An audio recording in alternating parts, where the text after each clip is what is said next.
Или ќе продолжиме напред кон евроатлантските интеграции на земјата, или ќе заглавиме во наслепиот балкански колосек кој не води никаде. Ова е пораката на председателот на собранието Талат Џафери на обраќањето тука на Мечкин камен кај Крушево по повод одбележувањето на 120 години од Илинденското востание. Џафери повика на разум, одговорност и висока свест и совест за да се донесе најдобрата одлука за иднината на државата. Сепак и овој Илинден не помина без контроверзии.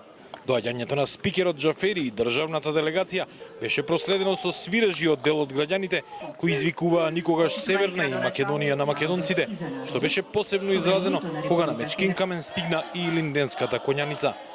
И покрај тоа, Џафери повика на заедништво, потенцирајќи дека фразата цело е кога има се не е само празна флоскула. Време е за разум, време е за одговорност и висока свест и совест и да се донесе најдобрата одлука за иднината на државата и граѓаните. Колку и да е тешка. Тоа е сепак државничка одлука и мора да се превземе одговорност.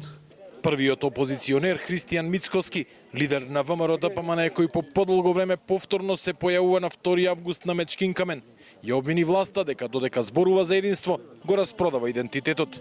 Денеска од представниците на власта ќе слушнете многу изјави, но додека ги зборуваат тие изјави пред медиумите, знаете дека под маса договараат дополнително да го распродадат македонскиот субстрат и македонскиот идентитет за ден повеќе во фотелите и ден повеќе да можат да ја плячкаат и крадат Македонија.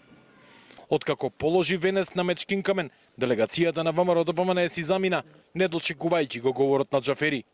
Граѓаните со свој пораки за Илинден. Е многу важен ден, затоа дојдам, ево и внука дојшов, втора генерација ми е во Австралија родена, 28 години, за еден нарочито одмор еден месец, да дојде тука на прв пат иди да види кај се освои првата Македонска република.